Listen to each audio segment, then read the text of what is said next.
If you're thinking about starting to DJ with vinyl records, there's a challenge that a lot of people don't talk about, and it's how to manage your record collection. Now, obviously, there's a ton of difference when you're moving from a digital controller like a Flex 4 or a CDJ, and you're going to vinyl. You're going to use a turntable. We'll talk about a few of them towards the end of this video, but the one I really want to focus on today is managing your record collection, managing the catalog of songs that you play out in your sets. Now, historically, the way people tell you to learn about your vinyl record collection is to memorize it. And look, that is the right advice. And I look forward to the day where I know where every track on every record I own is. But I just got some vinyl records last week, and I want to use them in a set next week. So a lot of what we're going to talk about is what's the process I'm going to go through with each of these new records, so that if I'm in the middle of a set next week or a month from now, and I'm like, hey, you know what? That Pete Griffiths track, that's the thing I really want. How am I going to quickly find it? Because again, I can't just type it into Rekordbox and have it pull it up and then I load it into the deck, right? I'm going to have to come up with another way. So enough talk about it. Let's bust open some of these records and let me show you exactly how I'm going to do this. Now, one of the most important websites I've come across in this process is Discogs, DISCOGS.com. Seems to have basically every vinyl record under the sun on there. And it's really helpful for figuring things out like, what's the name of this song? Who's the artist on this song? When was this album released, etc. So let me show you exactly how I do this. The core of this, and try not to roll your eyes too much, but the core of this setup is a spreadsheet. It's something that I can access on my phone, I can access it on my computer, so I can enter stuff while I'm on the go, or I can have a dedicated listening session like I'm gonna have right now, and we're gonna walk through one of these records together. So let me show you what this spreadsheet looks like. I've got all kinds of stuff that you would probably expect to see here, right? That you would see in your Rekordbox collection as well. Name of the song, name of the artist. Record tells me D means it's a digital track, right? And so it's gonna be right here on my USB. Otherwise, it tells me the name of the record. And this is because if I need a record, I gotta go dig through a pile of records to find it, right? And so I need to know what the name of the record is. What am I gonna see in the middle of the record that tells me this is the one I'm looking for? What side the record is on, or the song I want is on, and which track number it is, right? So on records, usually you only get 1, 2, maybe 3 songs on a single side.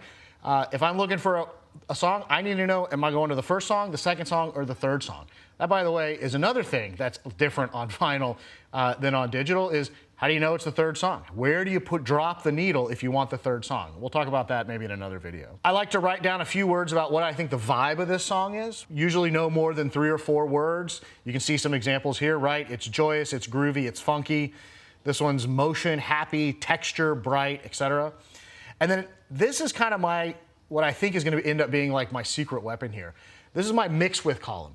This is where I can write down what songs this song mixes well with, right? And I'll learn that from practicing mixes, putting together set lists, and of course playing shows. And then of course I've got a notes column where I can write some of that kind of stuff down, right? Things I need to know about this track before I start playing it. Otherwise, you know, the mix could get clunky fast. So that's the core of how I'm solving this problem, right? I'm essentially recreating Rekordbox on a spreadsheet.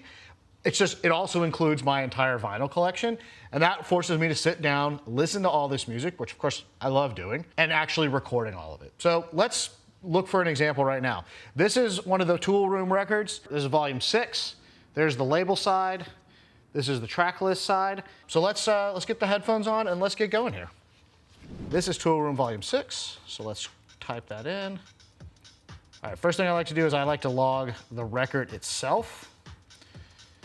Various artists, Tool Room 6, and then I'd like to describe it, blue T on a red label.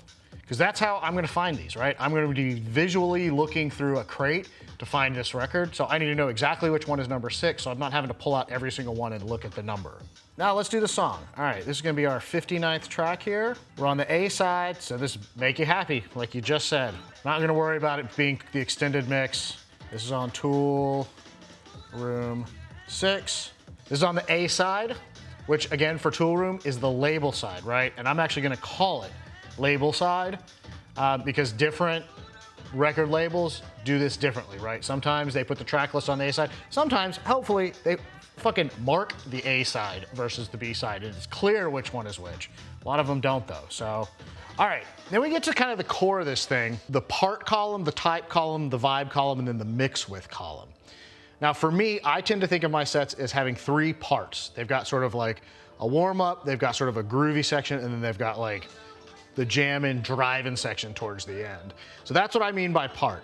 This tool room, house music, this is driving at the end, right? So this is part 3, which I always call driving. Then is this a core song or is this a transitional song, right? Meaning, is this peak driving time or is this something that can maybe help me get from one section to another? Is it like a bridge between different parts of the set? And so I think this will help us get out of like a toy tonic sort of razor and tape sort of groovy section into the more driving section. And so I'm actually gonna call this a transitional type. Now the vibe on this one, this is a party, right? This mixes well with The Party, which is a Capote song on his Toy Tonics label. So we're gonna put that in there and see how it goes. All right, now we're getting to the second song here, but we can speed this process up now that a lot of the legwork's already done. Okay, this is Take It Back.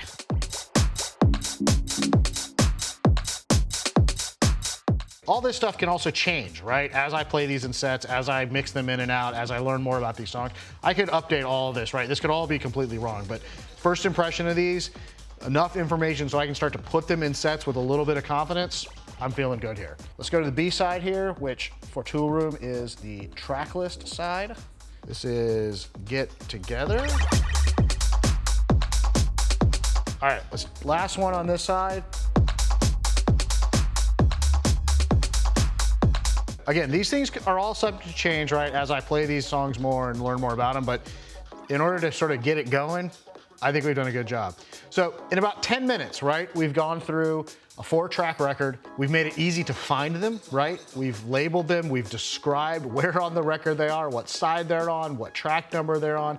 And then we started to take a stab at like what they sound like, what's their vibe, right? Where would they fit in a set? What songs might they mix well with? That'll all sort of evolve as time goes by, but this gives me what I need to start to put together a set list, which by the way, I'm gonna do probably in a video coming up in a few weeks, is I'm gonna do my very first set that's got both digital tracks and vinyl tracks on the turntable, and I'll be using this exact spreadsheet when I do it. So if that's interesting, if you want to check that out, make sure you subscribe to the channel so you get notified when that video comes out here in a couple of weeks. So as you can see, managing your record collection, knowing which songs you've got in your library, which ones you might want to play next, it's a pretty different beast, right, when you're doing vinyl records versus when you're only using digital records. There's lots of other differences though between DJing with a digital controller or DJing with vinyl, right? There's no Q button on a turntable, right? So if you're like me and you hit that Q button a whole bunch of times getting ready to start a song, you're not gonna be able to do that on vinyl, right? And it's hard, it takes a lot more effort to reset a song back to the beginning once you've got it going if your tempo sliders aren't lined up. That's another major difference, right? Can't line up the tempo sliders before the song starts the way you can when you can see the 2 BPMs of the records. You gotta do it on the fly as the record's going, and that takes ear training. It takes listening, which of course is one of the pillars of being a good DJ.